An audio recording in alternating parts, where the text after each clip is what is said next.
6ನೇ ತರಗತಿ ಕನ್ನಡ ಗದ್ಯಭಾಗ 1 ದೊಡ್ಡವರ ದಾರಿ ಪ್ರಶ್ನೋತ್ತರಗಳು. ಕೆಳಗಿನ ಕವಿಗಳ ಜನ್ಮಸ್ಥಳ, ಕಾಲ, ಬಿರುದು ಅಥವಾ ಪ್ರಶಸ್ತಿಗಳನ್ನು ಕುರಿತು ವಾಕ್ಯ ರೂಪದಲ್ಲಿ ಬರೆಯಿರಿ. ಕವಿ ಪರಿಚಯ. ಬೇಗೂರು ರಮೇಶ್. ಬೇಗೂರು ರಮೇಶ್ ಅವರು 1945ರ ಆಗಸ್ಟ್ 22ರಂದು ಮೈಸೂರು ಜಿಲ್ಲೆಯ ಕೃಷ್ಣರಾಜನಗರ ತಾಲೂಕಿನ ದೊಡ್ಡ ಅನಸೋಗೆ ಗ್ರಾಮದಲ್ಲಿ ಜನಿಸಿದರು. ವಿಶ್ವ ವಿಖ್ಯಾತ ಮಹಿಳೆಯರು, ನಮ್ಮ ಗಮಕಿಗಳು, ಕನ್ನಡ ಕವಿರತ್ನಾತ್ರಯರು, ವಿಜ್ಞಾನಿಗಳ ಹಾಗೂ ದೇಶಭಕ್ತರ ಜೀವನ ಚರಿತ್ರೆಗಳು ಇವರ ಗಮನಾರ್ಹ ಕೃತಿಗಳು.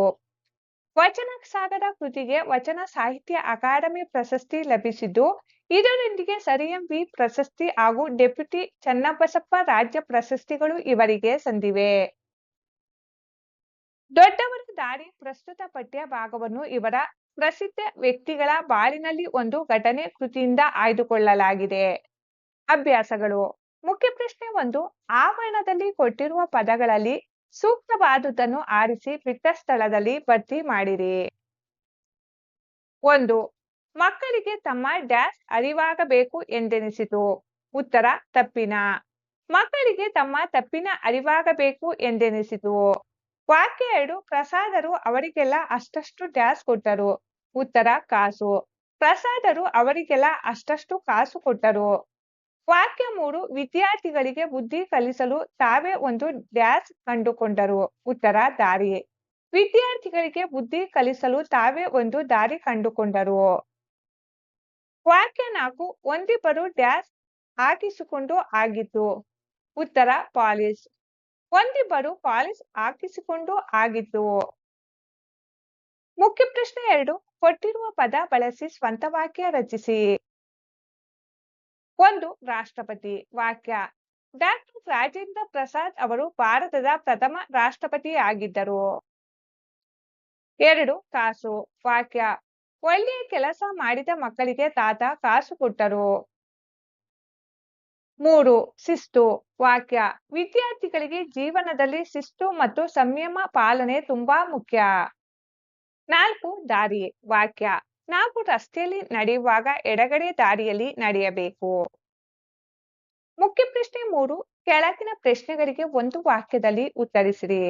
ಪ್ರಶ್ನೆ 1. ರಾಜೇಂದ್ರ ಪ್ರಸಾದರು ತಾವು ಯಾರ ಸೇವಕ ಎಂದು ಹೇಳಿಕೊಳ್ಳುತ್ತಿದ್ದರು. ಉತ್ತರ. ರಾಜೇಂದ್ರ ಪ್ರಸಾದರು ತಾವು ಜನರ ಸೇವಕ ಎಂದು ಹೇಳಿಕೊಳ್ಳುತ್ತಿದ್ದರು. ಪ್ರಶ್ನೆ 2. ಪುಸ್ತಕ ಪುಟಗಳನ್ನು ಹರಿದ ಮಕ್ಕಳಿಗೆ ಪ್ರಸಾದರು ಏನನ್ನು ಕೊಟ್ಟರು. ಉತ್ತರ. ಪುಸ್ತಕದ ಪುಟಗಳನ್ನು ಹರಿದ ಮಕ್ಕಳಿಗೆ ಪ್ರಸಾದರು ಅವರು ಹರಿದ ಪುಟಗಳ ಸಂಖ್ಯೆಗೆ ಅನುಗುಣವಾಗಿ ಕಾಸನ್ನು ಕೊಟ್ಟರು.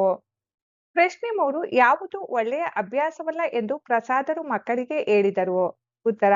ಪುಸ್ತಕದ ಪುಟಗಳನ್ನು ಹರಿದು ಹಾಕುವುದು ಒಳ್ಳೆಯ ಅಭ್ಯಾಸವಲ್ಲ ಎಂದು ಪ್ರಸಾದರು ಮಕ್ಕಳಿಗೆ ಹೇಳಿದರು. ಪ್ರಶ್ನೆ 4. ಜಾಮಿಯಾ ಮಿಲಿಯಾ ಎಲ್ಲಿದೆ. ಉತ್ತರ. ಜಾಮಿಯಾ ಮಿಲಿಯಾ ವಿಶ್ವವಿದ್ಯಾನಿಲಯವು ದೆಹಲಿಯಲ್ಲಿದೆ.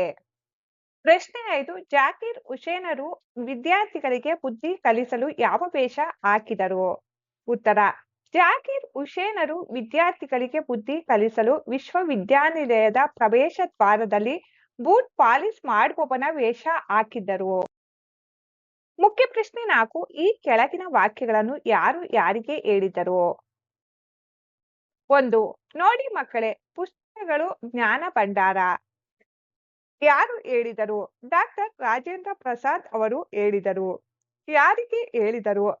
ತಾವಿದ್ದ ಮನೆಯಲ್ಲಿದ್ದ ಮಕ್ಕಳಿಗೆ ಹೇಳಿದರು. ವಾಕ್ಯ 2. ತಾತ, ನಾವು ಇನ್ನು ಮುಂದೆ ಎಂದೂ ಪುಸ್ತಕಗಳ ಪುಟಗಳನ್ನು ಹರಿಯುವುದಿಲ್ಲ. ಯಾರು ಹೇಳಿದರು. ಮಕ್ಕಳು ಹೇಳಿದರು. ಯಾರಿಗೆ ಹೇಳಿದರು. ಡಾಕ್ಟರ್ ರಾಜೇಂದ್ರ ಪ್ರಸಾದ್ ಅವರಿಗೆ ಹೇಳಿದರು. ಮುಖ್ಯ ಪ್ರಶ್ನೆ 5. ಕೆಳಗಿನ ಪ್ರಶ್ನೆಗಳಿಗೆ 3-4 ವಾಕ್ಯಗಳಲ್ಲಿ ಉತ್ತರಿಸಿ. ಪ್ರಶ್ನೆ 1. ರಾಜೇಂದ್ರ ಪ್ರಸಾದ್ ಅವರ ವ್ಯಕ್ತಿತ್ವವನ್ನು ವಿವರಿಸಿರಿ. ಉತ್ತರ. ಡಾಕ್ಟರ್ ರಾಜೇಂದ್ರ ಪ್ರಸಾದ್ ಅವರು ಸ್ವತಂತ್ರ ಭಾರತದ ಪ್ರಥಮ ರಾಷ್ಟ್ರಪತಿಯಾಗಿದ್ದರು. ಅವರು ಅತ್ಯಂತ ಉನ್ನತ ಸ್ಥಾನಕ್ಕೇರಿದ್ದರು. ಸರಳ ಜೀವನ ನಡೆಸಿದವರು. ಇವರದ್ದು ಜನಕ ಮಹಾರಾಜನಂತೆಯೇ ಋಷಿ ಸದೃಶ ಜೀವನವಾಗಿತ್ತು. ಇವರು ಕೋಪವನ್ನು ಹತ್ತಿಕ್ಕಬಲ್ಲವರಾಗಿದ್ದು, ತಮ್ಮ ಬಾಳಿನಲ್ಲಿ ಶಿಸ್ತು, ಸಂಯಮ ಮತ್ತು ಸಮಯ ಪಾಲನೆಗೆ ಭಾರಿ ಮಹತ್ವ ನೀಡುತ್ತಿದ್ದರು ಹಾಗೂ ತಾವು ಜನರ ಸೇವಕ ಎಂದು ಹೇಳಿಕೊಳ್ಳುತ್ತಿದ್ದರು. ಪ್ರಶ್ನೆ 2, ವಿದ್ಯಾರ್ಥಿಗಳಿಗೆ ಬುದ್ಧಿ ಕಲಿಸಲು ಜಾಕಿರ್ ಹುಸೇನ್ ಏನು ಮಾಡಿದರು ವಿವರಿಸಿ.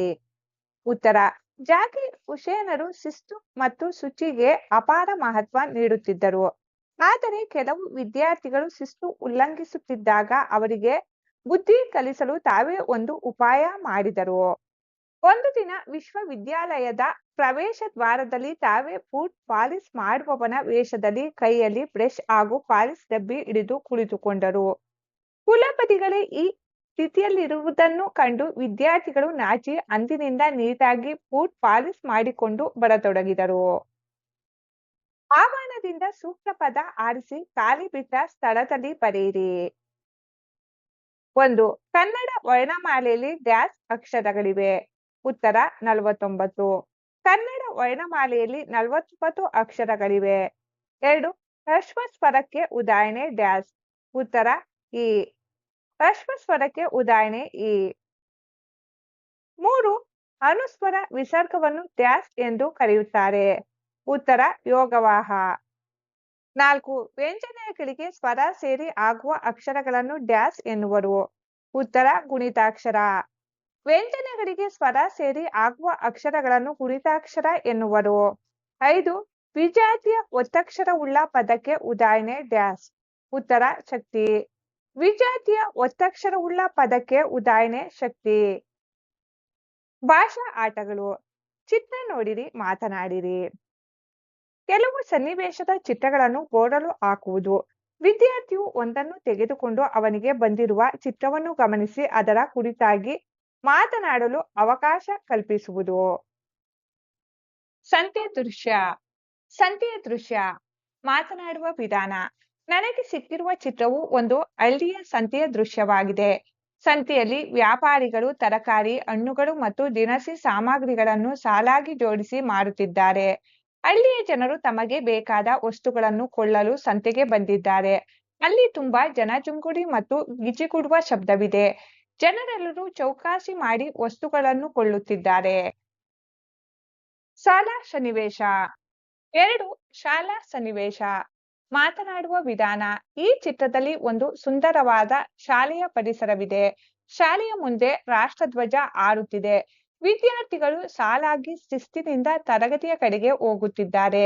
ಕೆಲವರು ಮೈದಾನದಲ್ಲಿ ಆಟವಾಡುತ್ತಿದ್ದಾರೆ. ಶಿಕ್ಷಕರು ಮಕ್ಕಳನ್ನು ಪ್ರೀತಿಯಿಂದ ಮಾತನಾಡಿಸುತ್ತಿದ್ದಾರೆ.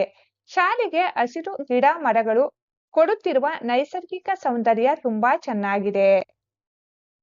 ರಸ್ತೆ ಸನ್ನಿವೇಶ. ರಸ್ತೆಯ ಸನ್ನಿವೇಶ. ಮಾತನಾಡುವ ವಿಧಾನ. ಇದು ನಗರದ ಪ್ರಮುಖ ರಸ್ತೆಯ ಚಿತ್ರವಾಗಿದೆ. ರಸ್ತೆಯಲ್ಲಿ ಬಸ್ಸು, ಕಾರು, ಆಟೋ ಮತ್ತು ದ್ವಿಚಕ್ರ ವಾಹನಗಳು ಸಂಚರಿಸುತ್ತಿವೆ.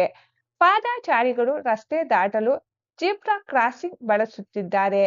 ಟ್ರಾಫಿಕ್ ಸಿಗ್ನಲ್ನಲ್ಲಿ ಕೆಂಪು ದೀಪ ಉರಿಯುತ್ತಿರುವುದರಿಂದ ವಾಹನಗಳು ನಿಂತಿವೆ.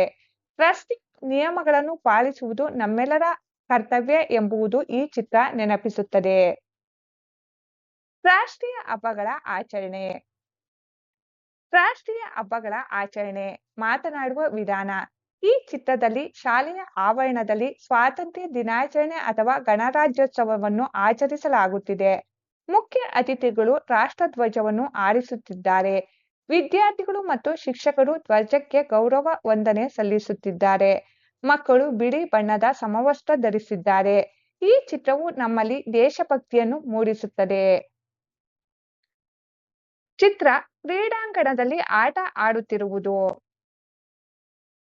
ಕ್ರೀಡಾಂಗಣದಲ್ಲಿ ಆಟ ಆಡುತ್ತಿರುವುದು. ಮಾತನಾಡುವ ವಿಧಾನ. ಇದು ವಿಶಾಲವಾದ ಆಟದ ಮೈದಾನದ ಚಿತ್ರವಾಗಿದೆ. ಇಲ್ಲಿ ಮಕ್ಕಳು ಉತ್ಸಾಹದಿಂದ ವಿವಿಧ ಆಟಗಳನ್ನು ಆಡುತ್ತಿದ್ದಾರೆ. ಕೆಲವು ಮಕ್ಕಳು ಫುಟ್ಬಾಲ್ ಆಡುತ್ತಿದ್ದಾರೆ. ಇನ್ನು ಕೆಲವು ಮಕ್ಕಳು ಓಟದ ಸ್ಪರ್ಧೆಯಲ್ಲಿ ಭಾಗವಹಿಸಿದ್ದಾರೆ. ಮೈದಾನದ ಸುತ್ತಲೂ ಪ್ರೇಕ್ಷಕರು ಚಪ್ಪಾಳೆ ತಟ್ಟಿ ಪ್ರೋತ್ಸಾಹಿಸುತ್ತಿದ್ದಾರೆ. ಆಟ ಆಡುವುದರಿಂದ ನಮಗೆ ಆರೋಗ್ಯ ಮತ್ತು ಸಂಘಟನಾ ಸಾಮರ್ಥ್ಯ ಹೆಚ್ಚುತ್ತದೆ. ಮಳೆ ಬರುವ ದೃಶ್ಯ. ಮಳೆ ಬರುವ ದೃಶ್ಯ. ಮಾತನಾಡುವ ವಿಧಾನ. ಈ ಚಿತ್ರದಲ್ಲಿ ಜೋರಾಗಿ ಮಳೆ ಬರುತ್ತಿದೆ. ರಸ್ತೆಯಲ್ಲಿ ನೀರು ಹರಿಯುತ್ತಿದ್ದು ಜನರು ಕೊಡೆ ಹಿಡಿದುಕೊಂಡು ಮತ್ತು ರೇನ್ ಕೋಟ್ ಧರಿಸಿ ಸಂಚರಿಸುತ್ತಿದ್ದಾರೆ. ಶಾಲೆಯ ಮಕ್ಕಳು ಕಾಗದದ ದೋಣಿಯನ್ನು ಮಾಡಿ ನೀರಿನಲ್ಲಿ ತೇಲು ಬಿಟ್ಟು ಸಂಭ್ರಮಿಸುತ್ತಿದ್ದಾರೆ. ಗಿಡ ಮರಗಳೆಲ್ಲವೂ ಮಳೆಯಲ್ಲಿ ತೊಯ್ದು ಹಸಿರಾಗಿ ಕಂಗೊಳಿಸುತ್ತಿವೆ.